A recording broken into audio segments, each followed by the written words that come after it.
चलिए, तो electromagnetic forces में हम लोग स्टार्ट करने जा रहे हैं। जो हमारा अगला टॉपिक है वो बेस्ड है इस बात के ऊपर कि हमारे पास कोई एक मूविंग चार्ज पार्टिकल होगा और वो मूविंग चार्ज पार्टिकल किसी बाहर से आने वाली एक्सटर्नल मैग्नेटिक फील्ड में सब्जेक्ट कर दिया जाएगा। तो जब वो मूविंग चार्ज पार्टिकल किसी बाहर से आने वाली मैग्नेटिक फील्ड में सब्जेक्टेड होगा तो वो कुछ ना कुछ फोर्स एक्सपीरियंस करेगा। तो वो कैसा फोर्स एक्सपीरियंस करता है, फोर्स की मैग्नीट्यूड क्या होती है, फोर्स का डायरेक्शन कैसा होता है, और उस फोर्स के लगने की वजह से उस चार्ज पार्टिकल का मोशन वगैरह कैसा होता है, तो उन सब चीजों के बारे में अब हम लोग बात करेंगे इस टॉपिक के अंदर। ठीक है, चलिए। तो पहले एक छोटी सी बात मैं दोबारा से कर लेता हूं। वैसे तो ये वाली बात हम लोगों ने पहले भी बहुत बारी देखा है कि moving charge and it's electromagnetic property. मेरे कहने का मतलब ये है कि ये हमारे पास जैसे एक चार्ज पार्टिकल है और ये चार्ज पार्टिकल यदि रेस्ट पर होता तो बताइए कौन सी फील्ड बनाता है? सिर्फ इलेक्ट्रिक फील्ड ही बनाता है, कोई मैग्नेटिक फील्ड नहीं बनाता है। और यदि ये बाहर से इलेक्ट्रिक फील्ड और मैग्नेटिक फील्ड दोनों ही आ रही होती तो ये सिर्फ इलेक्ट्रिक फील्ड को रिस्पॉन्ड करता, मैग्नेटिक फील्ड की वजह से इस स्टैटिक चार्ज पार्टिकल पर कोई फोर्स नहीं लगता है। लेकिन ये चार्ज पार्टिकल जैसे ही मोशन में आता है, मतलब इसके पास कुछ आ जाती है वेलोसिटी, तो अब ये इलेक्ट्रिक फील्ड तो एज इट इज बनाता रहेगा और मैग्नेटिक फील्ड भी बनाने लग जाएगा। किसी मूविंग चार्ज पार्टिकल की वजह से मैग्नेटिक फील्ड बनती है, इसका आइडिया हम लोगों को है। ठीक है, और अब यहां दो टाइप की फील्ड आ रही है, इलेक्ट्रिक फील्ड भी, मैग्नेटिक फील्ड भी। तो इलेक्ट्रिक फील्ड वाला भी ये फोर्स एक्सपीरियंस करेगा, मैग्नेटिक फील्ड वाला भी ये फोर्स एक्सपीरियंस करेगा। तो वही हमें यहां पढ़ना है कि फोर्स क्या है, कितना है, फोर्स की वजह से इसका मोशन वगैरह कैसा हो रहा है, उन सभी चीजों के बारे में पढ़ना है। समझ गए? जैसे मैं एक एग्जांपल के तौर पे बताऊं, ये हमारे पास एक करंट कैरिंग वायर है। ठीक है, तो इस करंट कैरिंग वायर की वजह से इसके आस पड़ोस में मैग्नेटिक फील्ड बनता है। ठीक है ना? और इस मैग्नेटिक फील्ड में यदि यहां पर हमारे पास कोई एक चार्ज पार्टिकल लेट से किसी v वेलोसिटी से भाग रहा है, तो बस ये चार्ज पार्टिकल जैसे ही v वेलोसिटी से भागना स्टार्ट किया तो ये भी एक मैग्नेटिक बॉडी बन चुका है, क्योंकि जो सोर्स या रीजन ऑफ मैग्नेटिज्म है वो चार्ज पार्टिकल का मोशन है। तो ये जैसे ही मोशन में आया, ये अपने आप में एक मैग्नेटिक बॉडी है। ये करंट कैरिंग वायर अपने आप में एक मैग्नेटिक बॉडी है। तो इन दोनों के बीच में कुछ ना कुछ फोर्स ऑफ इंटरेक्शन होगा। ऑलराइट, तो उन्हीं सब चीजों के बारे में हमें इस टॉपिक के अंदर पढ़ना है। अभी इस पर मैग्नेटिक फील्ड का फोर्स काम करेगा, और मैग्नेटिक फील्ड के फोर्स से काम करने की वजह से हो सकता है ये अपनी डायरेक्शन से डिफ्लेक्ट हो जाए यानी कि जो लाइन ऑफ मोशन पहले था तो वही लाइन ऑफ मोशन बाद में नहीं रह जाएगा। चलिए आइए हेडिंग डालिए, लिखिए force acting on moving charge particle in external magnetic field. ठीक है, तो सुनिएगा, ऐसा है कि ये है हमारे पास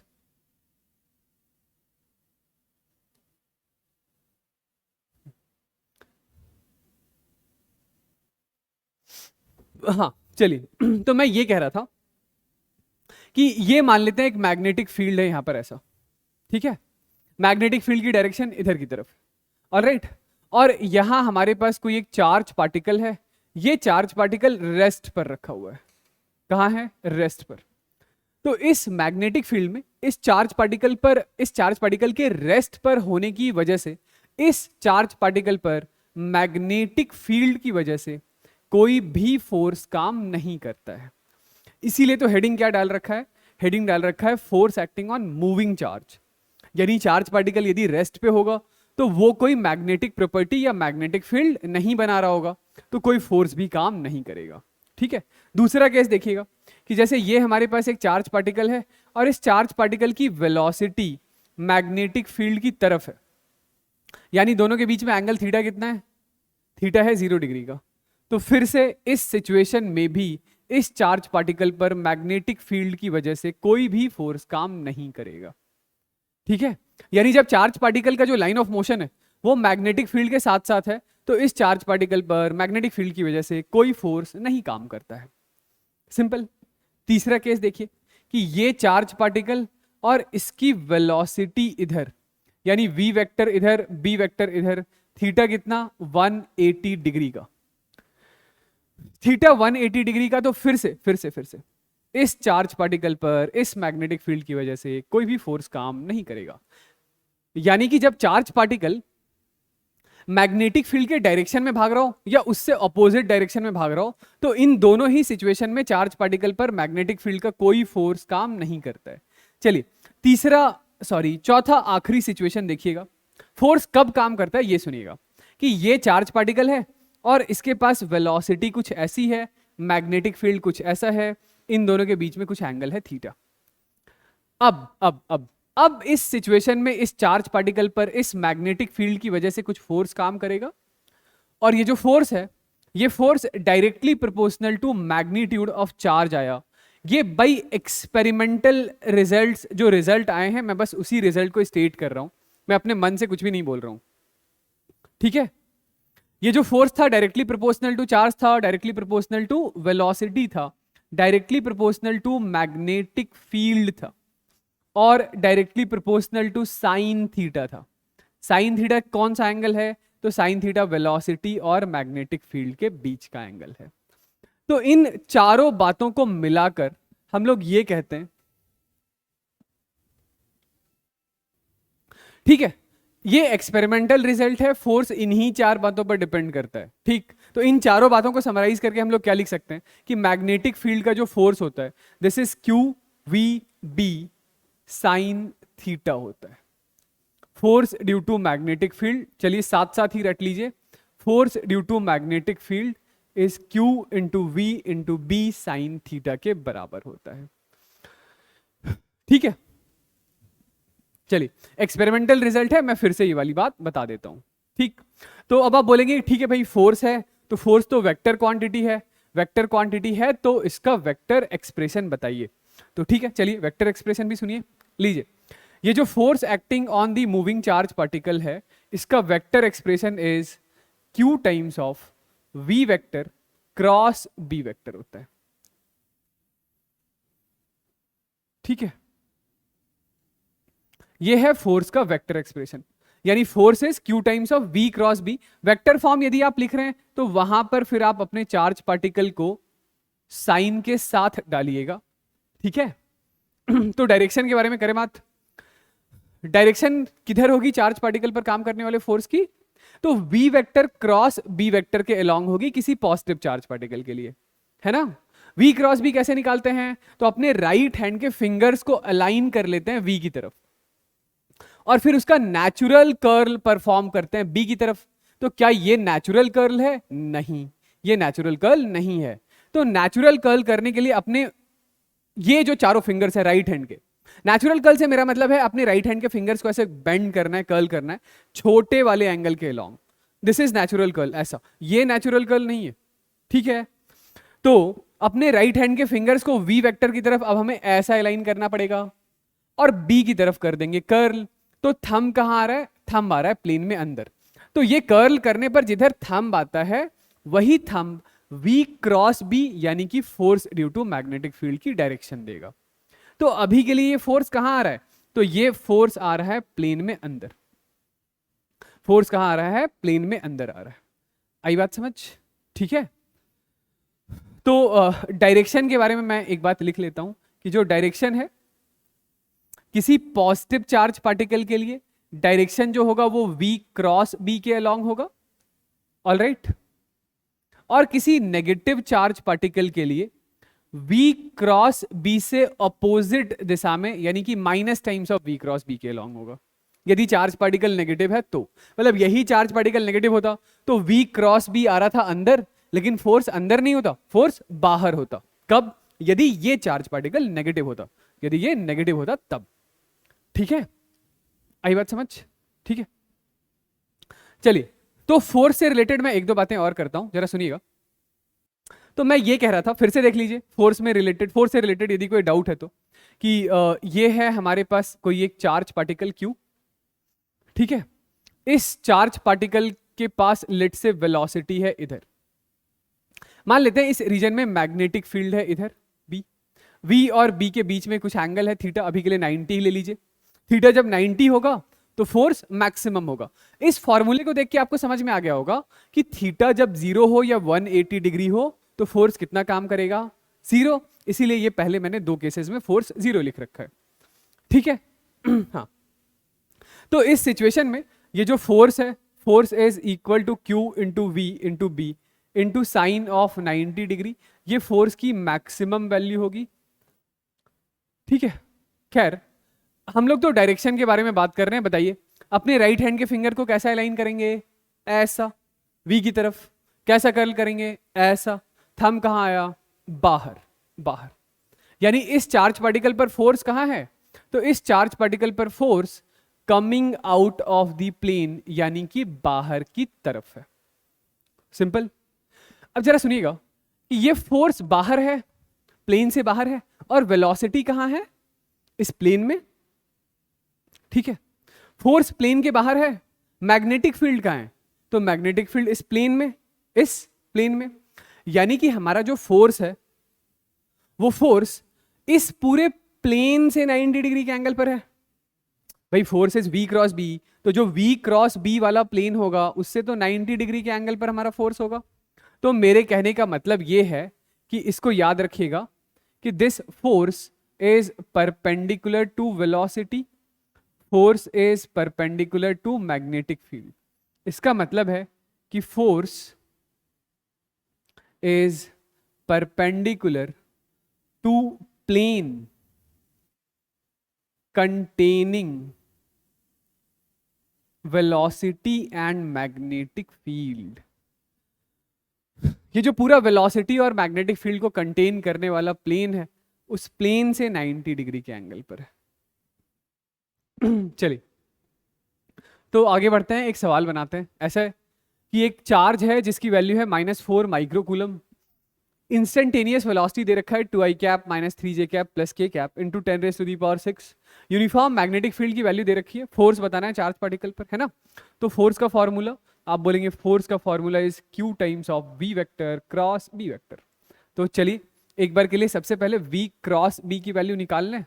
तो v क्रॉस b के लिए i cap j cap k cap, पहले v वेक्टर लिखते हैं। तो v इज 2 -3 + 1, फिर b लिखते हैं, ये है 2 5 -1।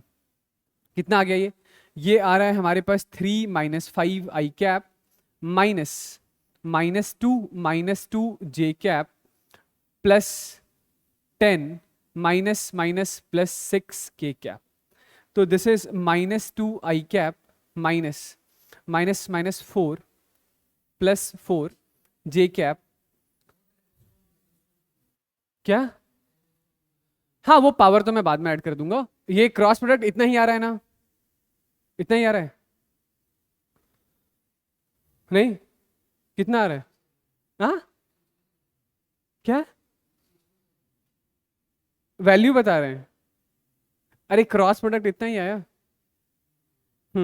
तो मैं ये कह रहा था कि फोर्स है क्या? तो force is equal to Q.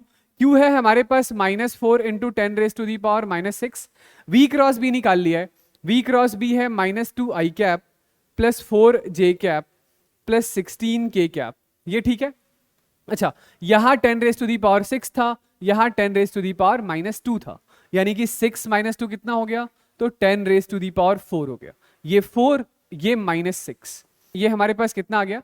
-+8 i cap -16 j cap -64 k cap, ये -6 + 4 यानी कि -2 न्यूटन। ठीक है, ये लीजिए, इतना फोर्स है। आप चाहें तो फोर्स का मैग्नीट्यूड भी लिख सकते हैं, लिख लेंगे ना मैग्नीट्यूड। ठीक है, मैं क्या कह रहा था कि मैग्नीट्यूड ऑफ फोर्स कितना हो जाएगा? तो दैट विल बी √0 0.08 का स्क्वायर प्लस 0.16 का स्क्वायर प्लस 0.64 का स्क्वायर। ठीक है, ये सॉल्व कर लीजिएगा। चलिए आगे बढ़ते हैं, एक और सवाल बनाते हैं। सवाल ऐसा है कि एक चार्ज पार्टिकल है जो किसी मैग्नेटिक फील्ड में थ्रो किया गया है। जिस मैग्नेटिक फील्ड में थ्रो किया गया, मैग्नेटिक फील्ड की वैल्यू इतनी है। ठीक है, चार्ज पार्टिकल के पास कुछ एक्सेलरेशन है, वो एक्सेलरेशन इतना है। तो बस आपको ये x की वैल्यू बतानी है। क्या करना है? x की वैल्यू बतानी है। ठीक है, मैग्नेटिक फील्ड दे रखा है और एक्सेलरेशन दे रखा है, वहीं से एक्सेलरेशन में एक उसका कंपोनेंट गायब है। क्या करें? और कुछ नहीं बताया गया है, कि चार्ज क्या है, उसका मास क्या है, इनिशियल वेलोसिटी क्या है, वो सब नहीं बताया गया है। तो अभी जस्ट हम लोग ये डिस्कस कर रहे थे कि चार्ज पार्टिकल पर काम करने वाला जो फोर्स होता है, ये फोर्स परपेंडिकुलर होता है किसके, वेलोसिटी के। फोर्स परपेंडिकुलर है वेलोसिटी के, इसका मतलब एक्सेलरेशन भी परपेंडिकुलर होगा वेलोसिटी के। ठीक है, इसके साथ साथ दूसरी बात मैंने बताया कि ये जो फोर्स है, ये force perpendicular to magnetic field है। Force perpendicular to magnetic field है, इसका मतलब है acceleration perpendicular to magnetic field होगा। दो वेक्टर्स जब एक दूसरे के परपेंडिकुलर होते हैं तो सबसे पहली चीज जो आपके दिमाग में आना चाहिए वो है इनका डॉट प्रोडक्ट होगा जीरो। डॉट प्रोडक्ट कितना होगा, जीरो होगा। ठीक है, तो निकालिए भाई dot product. This is 5 into x 10 raise to the power -3 into 10 raise to the power -6 is 10 raise to the power -9। ठीक है, माइनस माइनस प्लस, फिर से 5 into 2 10 into 10 raise to the power -9, this is equal to 0। तो 5x into 10 raise to the power -9 is -10 into 10 raise to the power -9। ये तो वैसे भी cancel out ही हो गया। x की वैल्यू आ रही है -2। x की वैल्यू क्या है, -2। ठीक है, चलिए आगे बढ़ते हैं। ये है हमारे पास work done by magnetic field on a moving charge, कि मैग्नेटिक फील्ड किसी मूविंग चार्ज पार्टिकल पर कितना वर्क करता है उसके बारे में बात कर रहे हैं। ठीक है, तो जरा सुनिएगा। ऐसा है कि ये हमारे पास कोई एक चार्ज पार्टिकल है Q। ये क्या है, कोई एक चार्ज पार्टिकल है Q। इस चार्ज पार्टिकल के पास लेट से वेलोसिटी है इधर। ठीक है, और मान लेते हैं इस रीजन में एक मैग्नेटिक फील्ड है। मैग्नेटिक फील्ड डायरेक्टेड है प्लेन में अंदर। मैग्नेटिक फील्ड कहां डायरेक्टेड है, प्लेन में अंदर, मान लेते हैं ऐसा। ठीक है, चलिए बताइए चार्ज पार्टिकल पर फोर्स किस दिशा में काम करेगा। तो आप बोलेंगे फोर्स की डायरेक्शन होती है v vector cross b vector के लॉन्ग। तो वेलोसिटी की तरफ फिंगर अलाइन कीजिए, b की तरफ कर्ल कीजिए, थंब कहां रहे, इधर। यानी इस चार्ज पार्टिकल पर काम करने वाला फोर्स ऐसा है, क्योंकि जो फोर्स का फॉर्मूला है वो है q times of v vector cross b vector. ये ठीक है, ओके। चलिए, हमारे पास फोर्स की डायरेक्शन मालूम है, जिधर वेलोसिटी होगा डिस्प्लेसमेंट उसी दिशा में होगा। तो यदि मैं बोलूं कि एक छोटा सा डिस्प्लेसमेंट कंसीडर कीजिए ऐसा, ये एक छोटा सा डिस्प्लेसमेंट है ds। इस छोटे से डिस्प्लेसमेंट के लिए मैग्नेटिक फील्ड का वर्क बताइए। तो आप बोलेंगे एक छोटा सा वर्क dw, आप बोलेंगे एक छोटा सा work dw is f into ds into cos theta.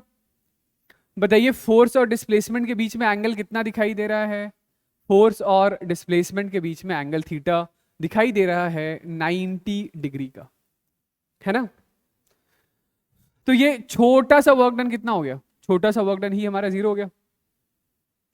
तो कल को यदि आपको किसी बड़े वर्क डन के लिए, सॉरी किसी बड़े डिस्प्लेसमेंट के लिए भी वर्क डन निकालना पड़े तो वर्क डन कितना होगा, 0 होगा। बहुत इंपॉर्टेंट बात है। इसका मतलब यह हुआ कि magnetic field moving charge particle पर कोई भी वर्क नहीं करता है। इलेक्ट्रिक फील्ड ऐसा नहीं करता है। इलेक्ट्रिक फील्ड तो चार्ज पार्टिकल को एक्सेलरेट डी एक्सेलरेट, मतलब उसकी वेलोसिटी बढ़ाता है घटाता है, वो वर्क करता है। लेकिन magnetic field moving charge particle पर कोई वर्क नहीं करता है। समझ गए, आ रही बात समझ, है ना।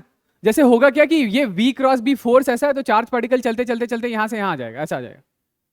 लेकिन मैग्नेटिक फील्ड का कोई वर्क नहीं है, वर्क नहीं है। इसका मतलब क्या हुआ, इसका मतलब यह हुआ कि यदि आप एक बार के लिए वर्क एनर्जी थ्योरम लगाएं यहां, तो आप बोलेंगे work done by magnetic field is equal to change in kinetic energy. और ये चेंज इन काइनेटिक एनर्जी कितना है, 0। चेंज इन काइनेटिक एनर्जी 0 क्यों है, क्योंकि work done by magnetic field ही 0 है। तो काइनेटिक एनर्जी का चेंज भी कितना होगा, 0। काइनेटिक एनर्जी का चेंज 0 होगा, इसका मतलब है कि स्पीड या मैग्नीट्यूड ऑफ वेलोसिटी कांस्टेंट रहेगा। क्या ऐसा बोल सकते हैं कि वेलोसिटी ही कांस्टेंट रहेगा, नहीं, वेलोसिटी कांस्टेंट नहीं रहेगा। वेलोसिटी का मैग्नीट्यूड या स्पीड कांस्टेंट रहेगा। डायरेक्शन तो बदलेगा ना भाई। हमारे एग्जांपल में ही v ऐसा था, b ऐसा है। फोर्स इधर आया, तो चार्ज पार्टिकल चलकर यहां से यहां जाएगा। अब वेलोसिटी यहां है, मैग्नेटिक फील्ड प्लेन में अंदर है, तो अब V क्रॉस B फोर्स ऐसा आएगा, ठीक है। तो फिर चार्ज पार्टिकल यहां से यहां जाएगा, डायरेक्शन तो कंटिन्यूसली चेंज हो रहा है, डायरेक्शन तो चार्ज पार्टिकल का कंटिन्यूसली चेंज हो रहा है, तो V वेक्टर कांस्टेंट नहीं है, सिर्फ स्पीड कांस्टेंट या मैग्नीट्यूड कांस्टेंट। आई होप ये वाली बात सही है। तो यदि आप पावर निकालना चाहें मैग्नेटिक फील्ड का, पावर, यदि आप पावर निकालना चाहें पावर इज dw/dt, तो पावर भी कितना है, 0। या इसी बात को मैं उल्टे तरीके से बोल देता कि भाई पावर होता क्या है, पावर होता है F डॉट V, तो फोर्स और वेलोसिटी के बीच का एंगल कितना है, power is F vector dot V vector, यानी कि F V cos ऑफ 90, तो पावर है हमारा 0। मैग्नेटिक फील्ड का पावर मूविंग चार्ज पार्टिकल पर कितना है, 0। आई बात समझ। समरी ये है कि magnetic field moving charge particle पर कोई वर्क नहीं करता है, तो स्पीड कांस्टेंट रहता है, ठीक है। चलिए नेक्स्ट हेडिंग डालिए, लिखिए motion of charge particle in a uniform magnetic field, ठीक है।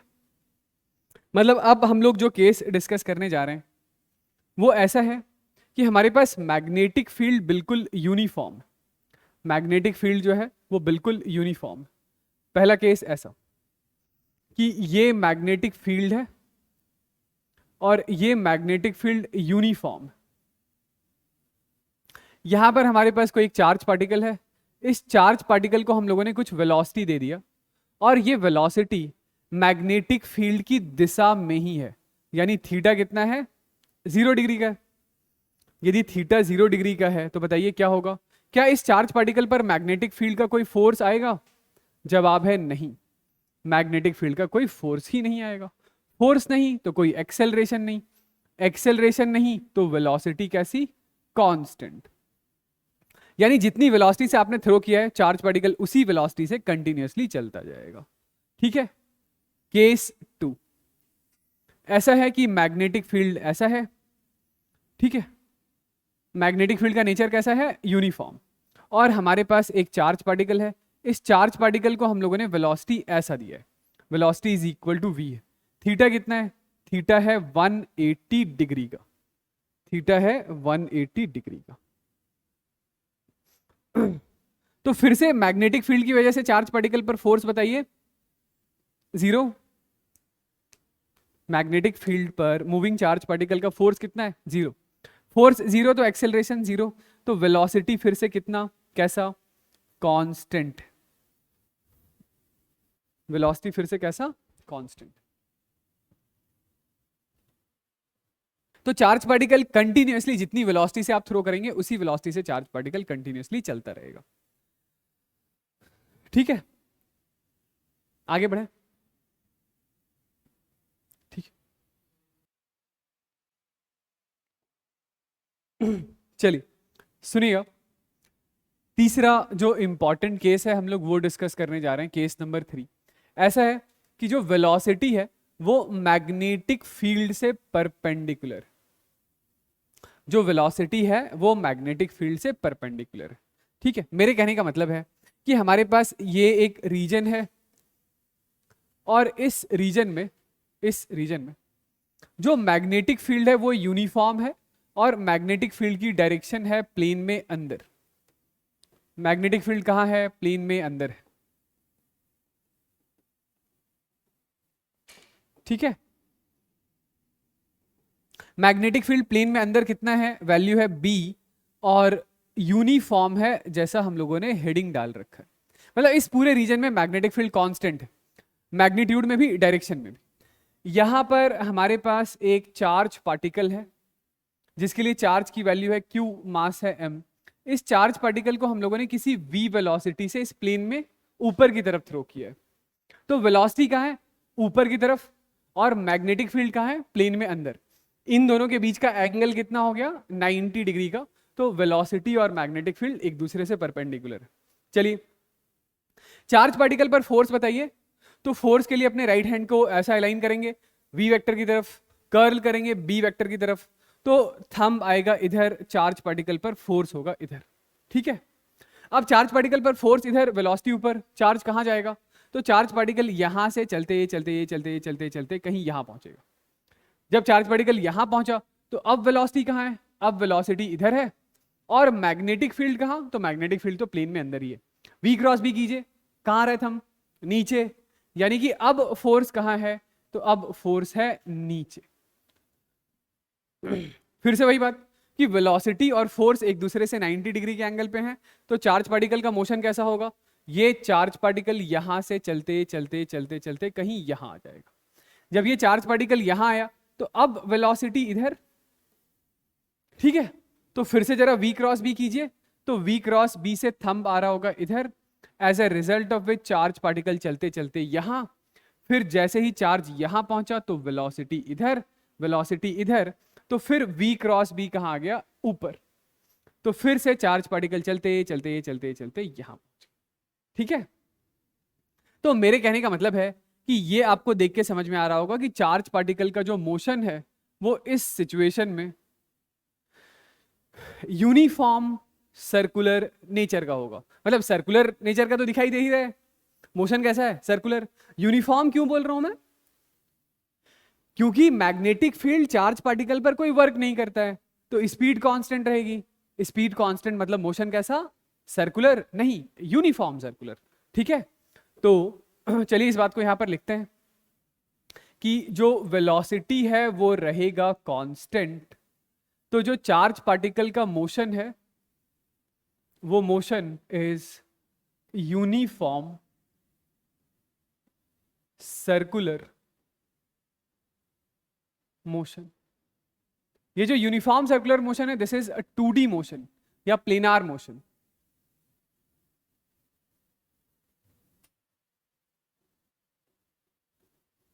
ठीक है, मतलब चार्ज पार्टिकल कभी भी इस प्लेन के बाहर नहीं आएगा, इसी प्लेन में ऐसा गोल गोल घूमता रहेगा। ठीक है, आई होप ये वाली बात सही है। चलिए नेक्स्ट इज कि अभी चार्ज पार्टिकल पर फोर्स कितना काम कर रहा है मैग्नेटिक फील्ड का? तो आप बोलेंगे force is Q into v into b into sine of 90 degree, यानी force is q v b. ये जो फोर्स है चार्ज पार्टिकल पर, जो फोर्स काम कर रहा है, इस फोर्स की वजह से charge particle circular motion perform कर रहा है। यानी मैग्नेटिक फील्ड ही या मैग्नेटिक फोर्स ही इसको रिक्वायर्ड सेंट्रीपिटल फोर्स दे रहा है। ठीक है, तो यदि यहां पर हम लोग अपना न्यूटन्स लॉज ऑफ मोशन लगाएं तो f net is equal to mass into acceleration. Net force से मेरा मतलब मैग्नेटिक फोर्स जो है which is Q into v into b, and this is M into acceleration. Acceleration is V square by R। ठीक है, R का मतलब, R का मतलब ये सर्कल का सेंटर यहां हो गया और ये हो गया रेडियस। सॉरी, रेडियस मैंने स्मॉल r से डिनोट किया है, तो दिस इज रेडियस। तो ये लीजिए एक v से v गया और यहां से हमारे पास रेडियस का फॉर्मूला आ गया, radius is mv by qb। ठीक है, तो ये जो mv है, this mv is linear momentum, this linear momentum is p। और लीनियर मोमेंटम और काइनेटिक एनर्जी में एक रिलेशन होता है कि linear momentum is √2m times kinetic energy. Kinetic energy का एक फॉर्मूला आप जानते हैं, kinetic energy is equal to क्या होता है? हाफ mv स्क्वायर होता है।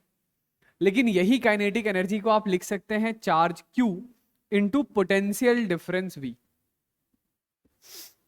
काइनेटिक एनर्जी को क्या लिख सकते हैं? Q into V, where V is potential difference, और ये Q वो चार्ज है जिसकी काइनेटिक एनर्जी आपको लिखना है। मतलब इलेक्ट्रॉन की काइनेटिक एनर्जी लिखनी है तो EV हो जाएगा, प्रोटॉन का लिखना है तो प्लस EV हो जाएगा, अल्फा पार्टिकल पे भी चार्ज तो E ही होता है, सॉरी अल्फा पार्टिकल के लिए लिखना है तो अल्फा पार्टिकल पर चार्ज +2E होता है। तो जिस पार्टिकल को V वोल्टेज से एक्सेलरेट कराएंगे उसकी kinetic energy is charge into वो पोटेंशियल डिफरेंस जितने से आपने उसे एक्सेलरेट कराया। तो रेडियस के कुछ और एक्सप्रेशंस मैं इधर लिख दूं कि radius r is equal to mv by qb, which is same as linear momentum by qb, which is same as under root 2m times kinetic energy by qb, which is equal to under root 2m, kinetic energy की बजाय लिख रहे हैं charge q into potential difference by qb। ठीक है, ये लीजिए, ये आ गया क्या, रेडियस का फॉर्मूला। ठीक है, रेडियस के बारे में बात हो ही रही है, तो ये जो सर्कल का सेंटर है, वो सर्कल का सेंटर कहां होगा, तो सर्कल का सेंटर हमेशा होगा उस तरफ जिधर फोर्स काम कर रहा है। जिधर फोर्स होता है सर्कल का सेंटर वहीं होगा। सर्कल का सेंटर मिल जाएगा फिर तो रेडियस लिख ही देंगे ना। तो ये एक बात और ऐड कर लीजिएगा कि centre of circle is along F vector. जिधर फोर्स होता है उधर ही सर्कल का सेंटर होता है। इतनी बात सही है, कोई दिक्कत नहीं ना। देखिए मेन रेडियस ही है, रेडियस आपने कैलकुलेट कर लिया, तो अब इसके अलावा आपको जो भी दूसरा कोई चीज कैलकुलेट करना होगा तो आप आसानी से कैलकुलेट कर सकते हैं, लिख सकते हैं। मेरे कहने का मतलब है कि ये रेडियस है, मान लेते हैं रेडियस ही दे रखा हो, आपको वेलोसिटी लिखना हो तो velocity will be equals to q into b into r by m. Velocity क्या होगा, velocity is q into b into r divided by m. ठीक है, एंगुलर वेलोसिटी लिखना है तो v is equal to omega into radius r, या v perpendicular is equal to omega into radius r। तो omega क्या होगा, omega is equal to v by r, यानी omega is equal to q, sorry velocity गलत लिख दिया, velocity is equal to q into b into r by m था। तो omega is q b divided by m हो गया। एक बार omega आ गया, नेक्स्ट इज यदि आपको टाइम पीरियड ऑफ रिवॉल्यूशन चाहिए कि ये जो मैग्नेटिक फील्ड में एक चक्कर लगा रहा है, इस एक चक्कर में लगने वाला टाइम क्या है, तो time period is 2 pi by omega, यानी time period is 2 pi m by Q b. Time period क्या है, तो टाइम पीरियड है 2 pi m by Q b. ये लीजिए टाइम पीरियड आ गया, तो नेक्स्ट इज आप निकाल सकते हैं फ्रीक्वेंसी, यानी frequency is reciprocal of time period, यानी frequency is q B by 2 pi m. ठीक है, मैं एक छोटी सी बात और कर लेता हूं। कुछ 3-4 फेमस चार्ज पार्टिकल्स हैं जिन पर बेस्ड प्रॉब्लम्स आते हैं, तो मैं उन पार्टिकल्स के लिए आपको चार्ज और मास की वैल्यू बता देता हूं। जैसे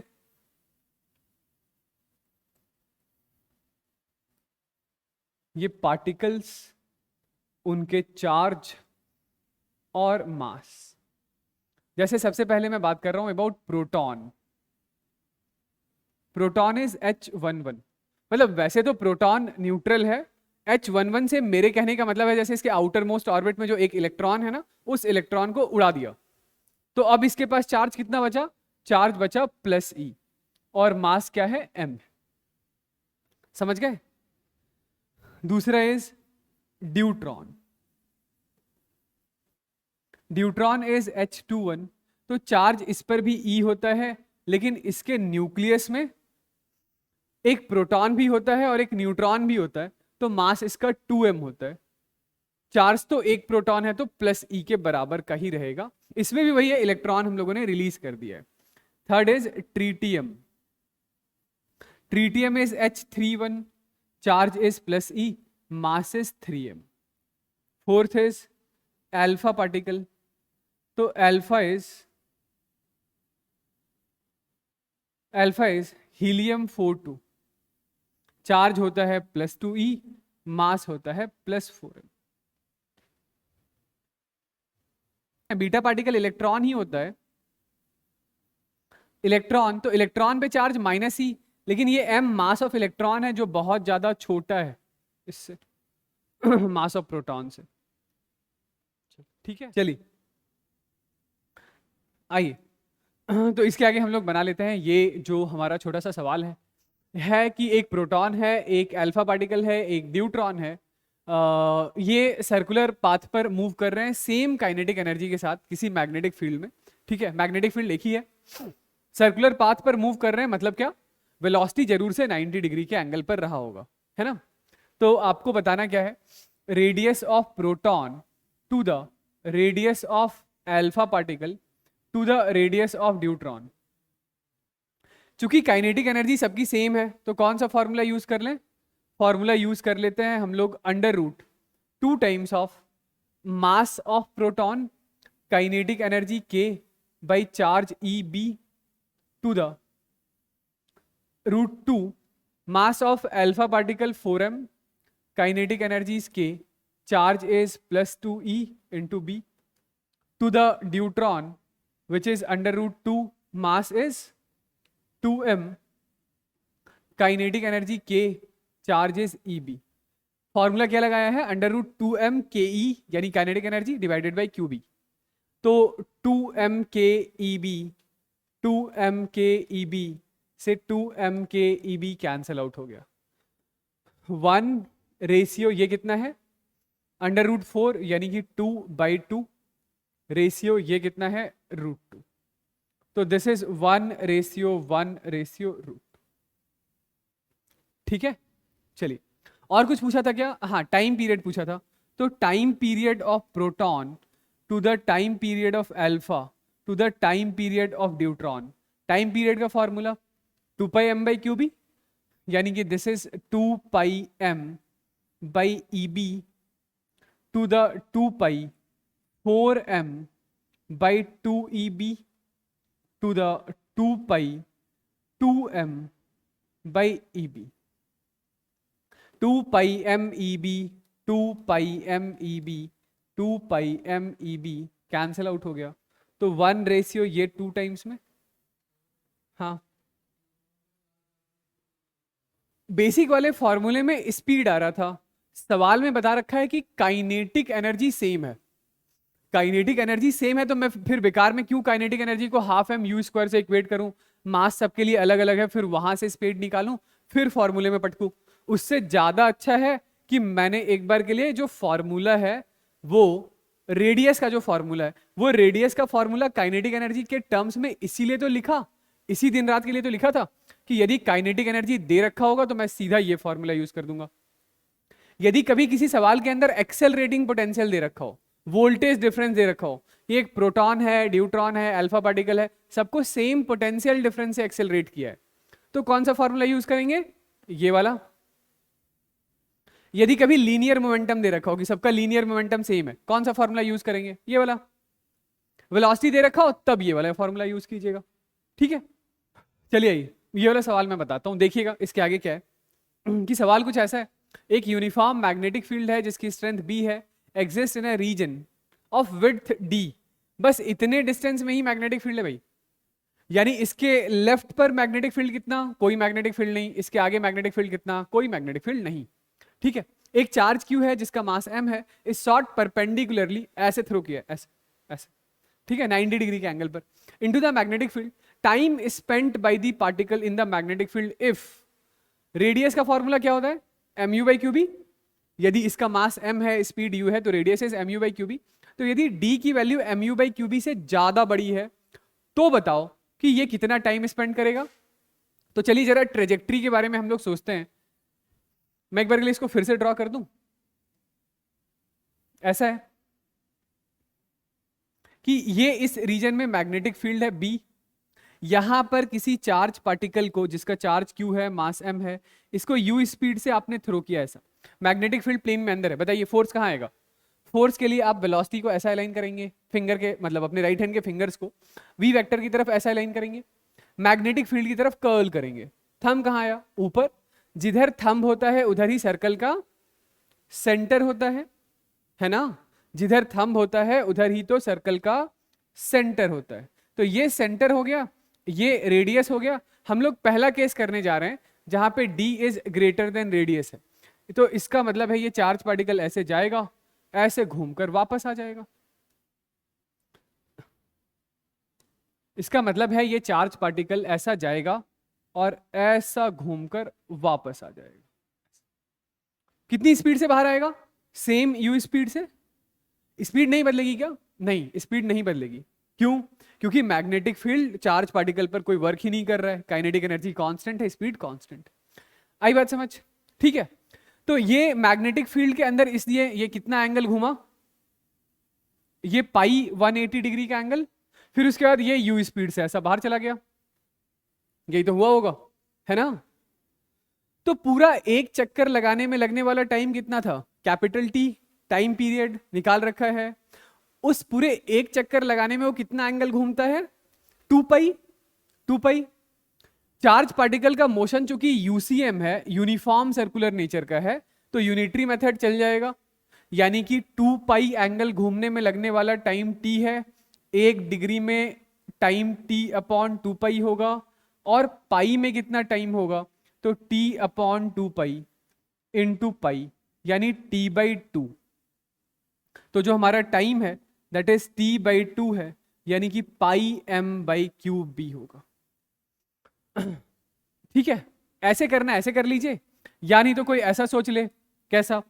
कि ये जो एंगल है हमारे पास थीटा, ये पाई है, तो theta is equal to omega into t होता है।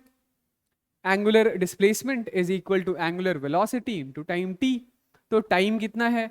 Time is equal to pi by omega है। पाई ओमेगा कितना होता है? तो ओमेगा कांस्टेंट होता है क्यू बी बाई एम के बराबर। जैसे मन करे वैसे कर लीजिए।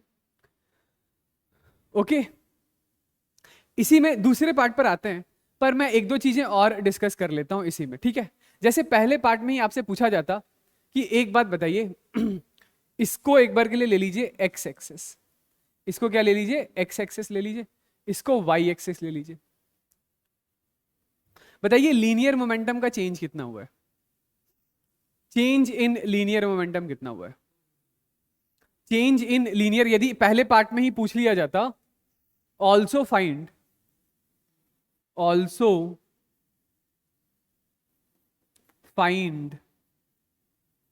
इंपल्स या चेंज इन लीनियर मोमेंटम, मैं इंपल्स पूछूं या चेंज इन लीनियर मोमेंटम पूछूं, एक ही चीज है। Impulse is equal to change in linear momentum. तो impulse j vector is final linear momentum minus initial linear momentum. तो फाइनल मोमेंटम माइनस एक्स में है, यानी minus M you I cap, minus initial momentum positive x में है, this is m you I cap.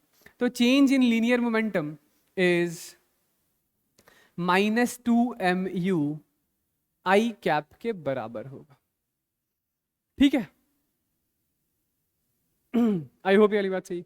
ठीक है, एक और पार्ट इसी में पूछ लेता हूं। जैसे मुझे बताइए कि मैग्नेटिक फील्ड का एवरेज फोर्स कितना है? Third is find force average on charge. Magnetic field की वजह से इस चार्ज पार्टिकल पर एवरेज फोर्स कितना लग रहा है वो भी बताइए। तो क्या बोलेंगे? एवरेज फोर्स इज, ये जो इंपल्स है, impulse is force average into time T. भाई इंपल्स की तो वैल्यू पता है ना, impulse is integration F D T होता है, उसी को लिखते हैं average force into time interval for which force is acting. ठीक है, तो average force is equal to impulse divided by time. तो इंपल्स हमारे पास मैग्नीट्यूड लिख दूं 2mu, और टाइम कितना आया था भाई? क्या था जवाब? टाइम था पाई एम बाई क्यू बी। तो ये होगा एवरेज फोर्स। दूसरे पार्ट के बारे में बात करें तो इसका दूसरा पार्ट ऐसा है, कि ये जो d है, ये d mu by Q B से छोटा है, यानी ये हो गया हमारा d डिस्टेंस। फिर से ये चार्ज पार्टिकल, वही ये चार्ज है q, मास है m, इसको आपने u स्पीड से थ्रो किया। तो अब चार्ज पार्टिकल की ट्रेजेक्टरी कैसी होगी? ये चार्ज पार्टिकल यहां से ऐसा आया, फोर्स कहां? तो फोर्स u क्रॉस v के अलॉन्ग, यानी कि सर्कल का सेंटर कहां? सेंटर यहां, ये रेडियस r। ये चार्ज पार्टिकल ऐसा चल के यहां गया और यहां से फिर इधर भाग गया, ये तो पूरा हाफ सर्कल घूम ही नहीं पाएगा, हाफ सर्कल तो ये घूम ही नहीं पाएगा, यही होगा ना, ठीक है, ऐसा सा मोशन होगा। चलिए ठीक है, तो ये मैग्नेटिक फील्ड के अंदर ये इतने थीटा एंगल से घुमा है, ठीक है, स्पीड यहां पर भी यू है, स्पीड यहां पर भी यू है। यदि ये हमें थीटा पता चल जाए तो टाइम पीरियड, मतलब सॉरी टाइम, वो टाइम जितनी देर ये मैग्नेटिक फील्ड के अंदर घुमा है वो हमारा आ जाएगा, मतलब उसको निकाल सकते हैं। कितना होगा थीटा? तो थीटा सिंपल है, ये डिस्टेंस डी दे रखा, ये रेडियस आर के बराबर है, तो इस ट्राइंगल में साइन थीटा कितना होगा? तो साइन थीटा इज ये perpendicular upon hypotenuse, sine theta is equal to d by r, तो theta is equal to sine inverse of d by r, where r is m u by Q b. R कितना है? M u by Q b के बराबर है, तो theta is equal to sine inverse of d by r is m u by Q b के बराबर। Theta पता है तो टाइम आ जाएगा। कैसे?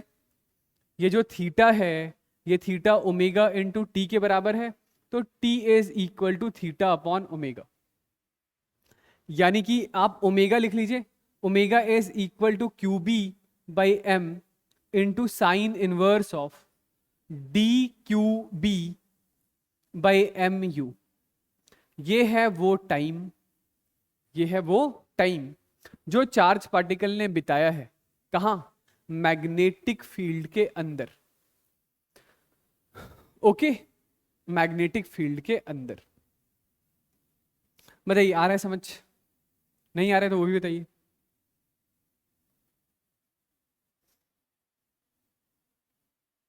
ठीक है, ये थीटा, तो ये 90 माइनस थीटा, ये फिर से थीटा, ये 90 माइनस थीटा, ये वाला एंगल फिर से थीटा, ये आर वेक्टर और यू वेक्टर भी तो एक दूसरे से 90 डिग्री के एंगल पर होते हैं। ये 90 माइनस थीटा, ये वाला एंगल थीटा, ये 90 माइनस थीटा, ये थीटा। तो यू का एक कंपोनेंट इधर की तरफ that is you cos theta, और यू का एक दूसरा कंपोनेंट इधर की तरफ यू साइन थीटा। यदि मैं दोबारा से यही दोनों पार्ट पूछ लूं कि इंपल्स भी बताइए और एवरेज फोर्स भी बताइए, तो बता देंगे? सिर्फ इंपल्स ही बता दीजिए कम से कम। दूसरे पार्ट में impulse, impulse is equal to change in linear momentum which is final momentum minus initial momentum। तो फाइनल मोमेंटम के दो कंपोनेंट हैं। फाइनल मोमेंटम क्या है? फाइनल मोमेंटम है M U cos theta I cap plus M U sine theta J cap minus times of M you I cap, है ना? तो impulse is equal to M U, बाहर ले लेते हैं, this is cos theta minus 1 I cap plus M U sine theta J cap. चलिए more और less अगला सवाल भी हमारे पास वैसा ही है, जिसमें एक पॉजिटिव चार्ज पार्टिकल है, चार्ज क्यू है, मास एम है। ठीक है, ये लीजिए, ये जो चार्ज पार्टिकल है, ये चार्ज पार्टिकल का चार्ज क्यू, मास एम है। ठीक है, enters in a uniform magnetic field, velocity v है। ठीक, there is no magnetic field left to the left of P Q, यानी यहां कोई मैग्नेटिक फील्ड नहीं है। बताइए भाई, तो इसका मोशन कैसा होगा? इसका मोशन कैसा होगा? हाँ, ये थोड़ा क्वेश्चन के ऊपर ही फिगर चला जाएगा शायद, देखिएगा, मैनेज कीजिएगा इसको, कि ये v vector cross b vector, thumb कहाँ आ रहा है? थंब आ रहा है इधर, तो जिधर थंब आता है उधर ही सर्कल का सेंटर होता है। तो ये चार्ज पार्टिकल का जो मोशन होगा कुछ ऐसा होगा। ठीक है, कुछ ऐसा होगा। ओके, यहां कहीं पर होगा सर्कल का सेंटर,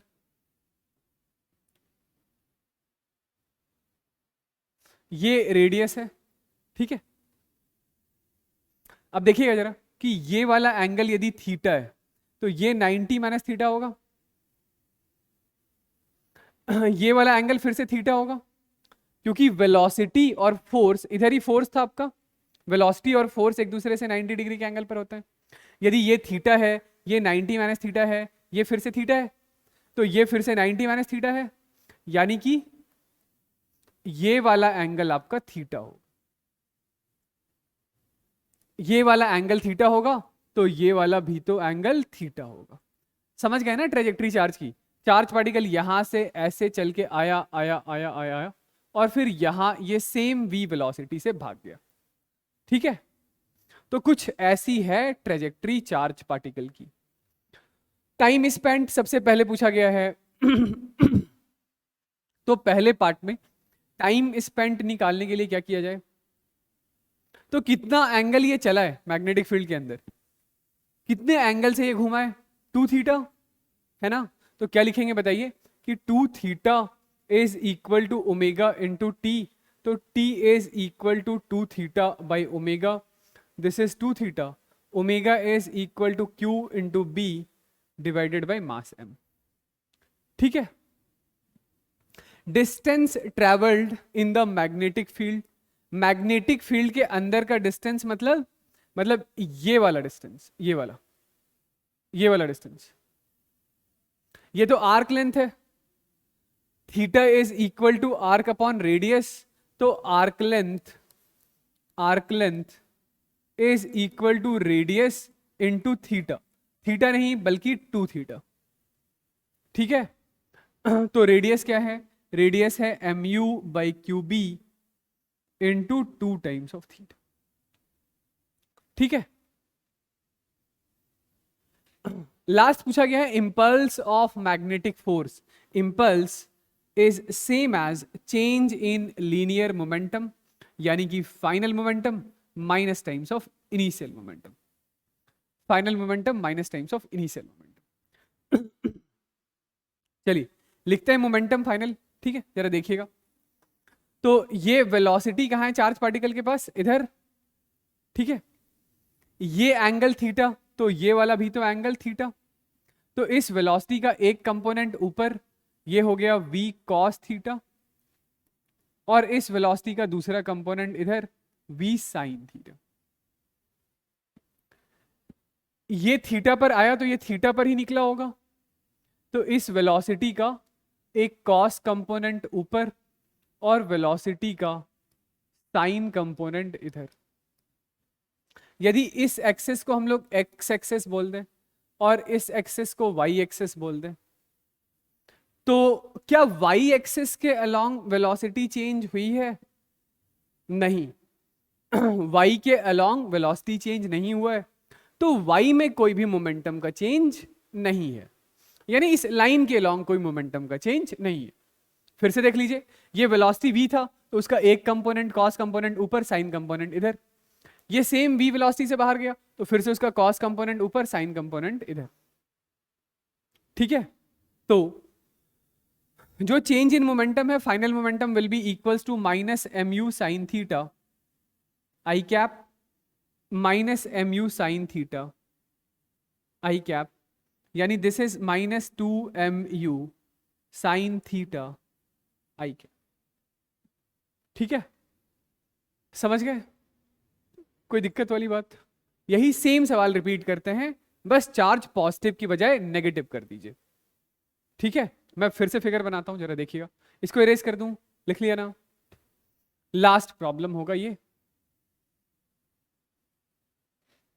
चलिए, तो यही पिछला सेम सवाल हम लोग रिपीट करते हैं, बस चार्ज पार्टिकल अब की बारी क्या किया है? पॉजिटिव नहीं नेगेटिव चार्ज कर दिया है, चार्ज पार्टिकल नेगेटिव कर दिया है। तो यदि ये एक नेगेटिव चार्ज पार्टिकल है जिसके लिए चार्ज माइनस क्यू मास m है, ठीक है, तो ये वेलोसिटी v ऐसा मैग्नेटिक फील्ड प्लेन में अंदर, सबसे पहले फिगर आउट कर रहे हैं कि इस पर फोर्स किस दिशा में काम कर रहा है। तो ये v क्रॉस b, थंब तो इधर आ रहा है, लेकिन हम लोग जानते हैं कि चार्ज पार्टिकल नेगेटिव है, तो v क्रॉस b का जस्ट उल्टा, यानी इस चार्ज पार्टिकल पर जो फोर्स काम कर रहा है वो इधर कहीं काम कर रहा है, इधर। ठीक है, यानी इसके लिए सर्कल का सेंटर कहां है? सर्कल का सेंटर कहीं यहां है, तो ये चार्ज पार्टिकल ऐसा मोशन परफॉर्म करेगा, ऐसा ऐसा, ये फिर ऐसे किसी v वेलोसिटी से चला जाएगा बाहर। आई बात समझ? ये हो गया हमारे लिए सर्कल का रेडियस। हाँ चलिए, तो ये जरा देखिएगा कि ये थीटा है, ये हो गया 90 माइनस थीटा, ये 90 है, तो हेंस ये वाला एंगल कितना, थीटा, ये वाला भी एंगल थीटा। तो अब ये एंगल कितना हो गया, ये एंगल हो गया हमारे पास 2 पाई माइनस 2 थीटा। तो ये चार्ज पार्टिकल ऐसे चला और फिर ये ऐसे v वेलोसिटी से भाग गया। ठीक है, ये ऐसे v वेलोसिटी से सेम यहां से ऐसे थीटा एंगल बनाकर भाग गया। Okay okay. तो मैग्नेटिक फील्ड के अंदर ये जो एंगल है, जिस एंगल पर ये घूमा है, वो एंगल कितना है, तो वो एंगल है 2 पाई माइनस 2 थीटा के बराबर। ठीक, तो फिर से वही काम कि पहले पार्ट के लिए theta is equal to omega into t, यानी theta is 2 pi minus 2 theta, theta is 2 pi minus 2 theta, this is equal to omega into T. तो T is 2 pi minus theta upon omega. Omega क्या है, omega है QB by M. ये पहले part का answer आ गया। दूसरे part में क्या पूछा गया है, डिस्टेंस ट्रेवल्ड। तो फिर से डिस्टेंस ट्रेवल के लिए क्या करते हैं, तो डिस्टेंस ट्रेवल के लिए जो भी थीटा होता है उसको रेडियस से मल्टीप्लाई कर देते हैं। तो distance travelled is equal to 2 times of pi minus theta into radius r, यानी this is 2 pi minus theta, radius is m we by q b. फिर से क्या निकालना है, इंपल्स। तो इंपल्स के लिए देखिए, ये वेलोसिटी है ऐसा, ये एंगल थीटा, तो ये वाला भी एंगल थीटा। वेलोसिटी का एक कंपोनेंट ऊपर ये हो गया v cos थीटा, और वेलोसिटी का एक दूसरा कंपोनेंट इधर, that is v sin theta. ठीक है, फिर से ये बाहर आया वेलोसिटी v से, ये एंगल थीटा है, तो v का cos कंपोनेंट ऊपर और v का sin कंपोनेंट इधर। तो फिर से इस y एक्सिस के अलोंग कोई वेलोसिटी चेंज हुआ है क्या, नहीं। तो y एक्सिस के अलोंग कोई मोमेंटम चेंज होगा क्या, नहीं। तो y में कोई इंपल्स नहीं है, जो इंपल्स है वो x में है। तो तीसरे पार्ट के लिए impulse which is change in linear momentum is final momentum minus initial momentum, that is equal to minus M U sine theta, sorry U नहीं था, v था, एम वी साइन थीटा आई cap minus M V sine theta आई cap. तो this is minus 2 M V sine theta I cap. ठीक है, चलिए, तो इसके आगे हमारे पास एक अच्छा सवाल है, सवाल थोड़ा मैथमेटिकली अच्छा है। ठीक है, सुनिएगा। सवाल ऐसा है कि ये एक इनफाइनाइट लॉन्ग वायर है, और इस इनफाइनाइट लॉन्ग वायर में फ्लो होने वाले करंट की वैल्यू आई है। यहां से कुछ एक्स नॉट डिस्टेंस आगे हमारे पास एक पॉजिटिव चार्ज पार्टिकल है। चार्ज पार्टिकल के लिए चार्ज है Q, मास है m। इसको किसी v वेलोसिटी से थ्रो किया है टुवर्ड्स दी वायर की तरफ। पूछा गया है कि मिनिमम सेपरेशन बताओ चार्ज पार्टिकल का। मिनिमम सेपरेशन से मतलब थोड़ा ट्रेजेक्ट्री देख लें, चार्ज पार्टिकल किस तरीके से मूव करेगा। तो मैग्नेटिक फील्ड कहां बनेगा बताइए। थंब आपने अलाइन किया ऐसा, फिंगर कर्ल आ रहा है बाहर, यानी इस रीजन में मैग्नेटिक फील्ड इस करंट कैरिंग वायर की वजह से बाहर है। सिंपल। इस मूविंग चार्ज पार्टिकल पर फोर्स कहां लगता है, फोर्स का फॉर्मूला होता है Q times of v vector cross b vector, यानी वेलोसिटी की तरफ आपने फिंगर अलाइन किया, b की तरफ कर्ल किया, फोर्स आया ऊपर। लेकिन ये जो मैग्नेटिक फील्ड है, ये मैग्नेटिक फील्ड इस रीजन में नॉन यूनिफॉर्म है। मैग्नेटिक फील्ड यहां स्ट्रांग है, यहां वीक है, यहां और वीक है, यहां और वीक है। चार्ज पार्टिकल का मोशन अभी किसी यूनिफॉर्म मैग्नेटिक फील्ड में नहीं हो रहा है, बल्कि नॉन यूनिफॉर्म मैग्नेटिक फील्ड में हो रहा है। तो ये चार्ज पार्टिकल यहां से ऐसा चला, लेट से कुछ ऐसा है, लेट से कुछ ऐसी इसकी ट्रेजेक्ट्री है। ठीक है, तो हमें कौन सा डिस्टेंस निकालना है, हमें निकालना है ये वाला डिस्टेंस। ये जो डिस्टेंस है यही आपका मिनिमम सेपरेशन कहलाएगा। ऑल राइट, ये मिनिमम डिस्टेंस निकालना है। आई बात समझ? चलिए, तो किसी इंस्टेंट पर मान लेते हैं चार्ज पार्टिकल यहां पर, जैसे किसी इंस्टेंट पर चार्ज पार्टिकल यहां पहुंचा, ठीक है। जब ये चार्ज पार्टिकल यहां पहुंचा तो उस समय इसके पास वेलोसिटी v इस दिशा में, और इस वेलोसिटी के होंगे दो कंपोनेंट, वेलोसिटी का एक कंपोनेंट इस दिशा में और वेलोसिटी का एक दूसरा कंपोनेंट इस दिशा में। भाई ये फोर्स यहां पे इधर आया, शुरुआत में फोर्स इधर आया तो चार्ज पार्टिकल अपने रास्ते से डिफ्लेक्ट हुआ, मतलब इसी स्ट्रेट लाइन पाथ के लॉन्ग तो नहीं चलेगा, मुड़ेगा, मुड़ करके फिर यहां आया तो अभी वेलोसिटी इधर है, अभी वेलोसिटी इधर है तो फोर्स कहां है, अभी फोर्स इधर है। तो हमेशा वेलोसिटी और फोर्स के बीच का एंगल 90 डिग्री, तो ये बेंड होगा ना। मैंने तो जस्ट रफली ऐसे स्केच करके दिखाया है, ये एग्जैक्टली यही पाथ नहीं है, लेकिन कोई ना कोई एक ऐसा इंस्टेंट आएगा जहां पर कि सेपरेशन वायर से मिनिमम होगा और फिर जो है चार्ज पार्टिकल इस वायर से दूर चला जाएगा। I hope this is good, ठीक है, ओके। चलिए एक बार के लिए इस चीज को लिख लीजिए, this is your x axis, ये एक्स एक्सिस है और ये क्या है, ये है वाई एक्सिस। तो किसी टाइम t पर ये चार्ज पार्टिकल के पास वेलोसिटी का एक कंपोनेंट x में है, वेलोसिटी का दूसरा कंपोनेंट y में है, ओके, ठीक है। तो यदि मैं आपसे बोलूं कि इस इंस्टेंट पर किसी टाइम t इज इक्वल, वैसे टाइम का कोई खासा रोल नहीं है, जस्ट मैं ऐसे समझाने के लिए आपको बता रहा हूं, किसी टाइम t पर जब चार्ज पार्टिकल यहां पर है तो उस समय जो इसके पास वेलोसिटी है वो वेलोसिटी कितनी है, तो velocity is equal to minus V X I cap plus V Y J cap है ना। और ये जो वेलोसिटी है, इसी वेलोसिटी को आप लिख सकते हैं, this is under root of V X का स्क्वायर प्लस वी वाई का स्क्वायर, ऐसा लिख सकते हैं ना। मतलब वेलोसिटी जो शुरुआत में है वही यहां पर है, यही पार्टिकल चलते चलते चलते जब यहां पहुंच गया, जब चलते चलते चलते पार्टिकल यहां पहुंच गया तो इस समय इसके पास सारी की सारी वेलोसिटी सिर्फ और सिर्फ y में ही होगी। मतलब मिनिमम सेपरेशन तब आएगा जब x कंपोनेंट ऑफ वेलोसिटी 0 हो जाएगा। मिनिमम सेपरेशन कब आएगा, जब x कंपोनेंट ऑफ वेलोसिटी कितना हो जाए, 0। भाई वेलोसिटी के x कंपोनेंट की वजह से ही तो वायर और चार्ज के बीच का सेपरेशन कम हो रहा था, चार्ज पार्टिकल आगे बढ़ रहा है तो जरूर से ही ये x कंपोनेंट ऑफ वेलोसिटी कम हो रहा होगा। वेलोसिटी का x कंपोनेंट घटते घटते घटते यहां पर मैं कह रहा हूं कि हो गया कितना, 0। तो उसी इंस्टेंट पर ये जो डिस्टेंस है वही हमारा मिनिमम सेपरेशन है, ओके। ठीक है, चलिए भाई आप मुझे फोर्स बताइए। तो फोर्स का फॉर्मूला क्या है, force is equal to q times of v vector cross b vector. तो force is equal to q times of minus V X I cap plus V Y J cap cross magnetic field b की value ही लिख दूं क्या।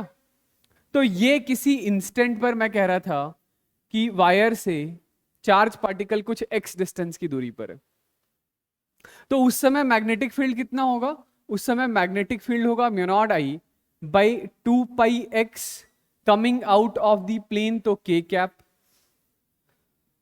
Okay, ऐसा लिख सकते हैं। This force is equal to mass into acceleration. तो acceleration of the charge particle is, ये I cap cross K cap is minus I cap cross K cap is J cap, ठीक है। तो आप इसको क्या लिखेंगे, this is q V x mu naught I by 2 pi x। ये इसको आई कैप को के कैप के साथ क्रॉस प्रोडक्ट कीजिए, मतलब माइनस आई कैप को, माइनस आई कैप इधर है, के कैप बाहर है, कहाँ गया, जे कैप। तो this is J cap plus ये दूसरी वेलोसिटी कहाँ है, जे कैप में, जे कैप का क्रॉस प्रोडक्ट निकालिए के कैप के साथ, तो जे कैप ऐसा, के कैप ऐसा, ये थंब कहाँ आ रहा है, एक्स में। तो this is equal to q V Y mu naught I by 2 pi X M, कहाँ रहा था ये, आई कैप। तो ये जो एक्सेलरेशन मैंने लिखा है चार्ज पार्टिकल का, ये एक्सेलरेशन का x component, this is acceleration along x axis and this is acceleration along y axis, है ना। बताइए इतनी बात समझ आई क्या? यहां तक कोई दिक्कत है? नहीं है ना? ओके।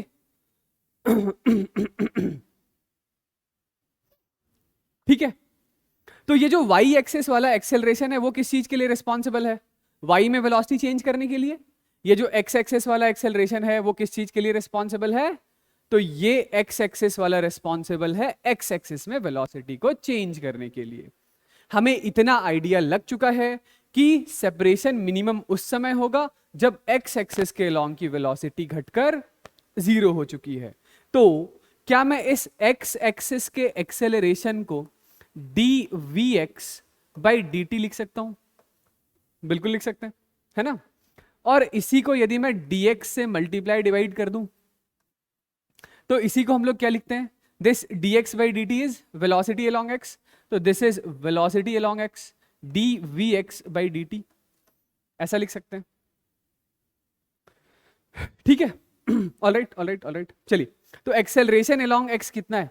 तो x एक्सिस के अलोंग का एक्सेलरेशन है q V Y mu naught I by 2 pi m x। जैसे ही ये लिखा तो ये लिखते ही फंस गए। कहां फंस गए? कि भाई इधर तो आपके पास वेलोसिटी अलोंग x है लेकिन इधर की साइड वेलोसिटी अलोंग y है। मतलब मेरा प्लान समझ में आ रहा है मैं क्या कहना चाह रहा हूं? कि acceleration as a function of position लिख लिया। बताइए, acceleration as a function of position लिख लिया। अब यहां से वेलोसिटी वाले टर्म को एक तरफ, एक्सेलरेशन वाले टर्म को, सॉरी वेलोसिटी वाले टर्म को एक तरफ, पोजीशन वाले टर्म को दूसरी तरफ। सॉरी, ये dx है, माय बैड, ये dx है, माय बैड। ठीक है। मेरा प्लान समझ में आ रहा है मैं क्या करना चाह रहा हूं? मैं ये करना चाह रहा हूं कि एक्सेलरेशन को v dv बाई dx लिख दिया, वेलोसिटी वाले सारे टर्म एक तरफ, पोजीशन वाले सारे टर्म दूसरी तरफ। ठीक है, फिर उसके बाद इंटीग्रेट कर देंगे कि शुरुआत में पोजीशन था x नॉट, तो सारी की सारी वेलोसिटी y के लॉन्ग थी, x के लॉन्ग कुछ भी वेलोसिटी, सॉरी सारी की सारी वेलोसिटी x के लॉन्ग थी, y के लॉन्ग कोई भी वेलोसिटी नहीं थी। और जब मिनिमम सेपरेशन हुआ तो उस समय सारी की सारी वेलोसिटी y के लॉन्ग हो गई, x के लॉन्ग कोई वेलोसिटी नहीं। ठीक है, पर ये जैसे ही हम लोगों ने लिखा तो एक साइड तो वेलोसिटी अलोंग x है और दूसरी साइड वेलोसिटी अलोंग y है। अब क्या करें? तो इसके लिए ये जो वेलोसिटी का एक्सप्रेशन शुरुआत में मैंने लिखा है, ये वाली बात समझ आ रही है? ये देखिए, इसको आप क्या लिख सकते हैं? तो this is v square is velocity along x का square plus velocity along y का स्क्वायर, है ना? जरा इसको डिफरेंशिएट कीजिए। इसको जब आप डिफरेंशिएट करेंगे तो v स्क्वायर का differentiation 0, this is 2 times of vx into D V X plus 2 times of vy into D V Y. ठीक है, ये इससे कैंसल आउट हो गया, तो यहां से क्या लिख सकते हैं? vx D V X, this is minus times of vy D V Y. Okay, ठीक है, तो हमारे पास ये क्या आ गया? vx dx is equal to minus times of vy D V Y आ गया। ठीक है, चलिए, तो इसकी जगह पर ये जो vx dx है इसकी जगह पर मैं लिख लेता हूं minus times of vy into D V Y divided by dx, this is equal to Q V Y mu naught I by 2 pi m into X. ठीक है, ये लीजिए, वी वाई से ये वी वाई कैंसिल आउट हो गया, we Y से ये वी वाई कैंसिल आउट हो गया। मैंने रिप्लेस करा ये जो vx dx है, इस vx dx की जगह पर minus times of vy D V Y लिख दिया। ठीक है, बस हो गया काम हमारा। ठीक है, मुझे थोड़ा सा स्पेस चाहिए होगा, इधर लिख दूं तो इसके आगे का देखिएगा, x वाले टर्म को एक तरफ कर रहे हैं और वेलोसिटी वाले टर्म को दूसरी तरफ रहने देते हैं। तो ये मैं लिख लेता हूं, this is equal to q mu naught I D X divided by 2 pi M X के आगे माइनस साइन, माइनस उधर ही भेज दिया, this is equal to D V Y, integrate integrate, ठीक है। एक साइड पोजीशन के लिए इंटीग्रेट कर रहे हैं, तो शुरुआत में जब पोजीशन x नॉट है, शुरुआत में जब पोजीशन x नॉट है, उस समय y में वेलोसिटी कितनी है? 0। उस समय y में कोई भी वेलोसिटी नहीं है। जब पोजीशन x मिनिमम हुआ, जब पोजीशन x मिनिमम हुआ, तो उस समय सारी की सारी स्पीड या सारी की सारी वेलोसिटी y के अलोंग आ गई, इसीलिए तो वो सेपरेशन मिनिमम सेपरेशन है है ना। तो ये लीजिए भाई, ये कितना हो गया हमारे पास? This is minus times of q mu naught I upon 2 pi m बाहर, dx बाई x का इंटीग्रेशन ln x, तो this is ln x, limit हम लोग डालेंगे इसमें x नॉट से x मिनिमम तक, एंड दिस इज dvy का integration vy, upper limit minus lower limit is equal to v, ठीक है। आई बात समझ? तो ये लीजिए भाई, यहां से हमारे पास क्या एक्सप्रेशन आ जाएगा? इसको इरेज कर दूं इधर वाले टर्म को, ये थोड़ा सा मैं स्पेस इधर इरेज कर रहा हूं, लिख लिया है ना।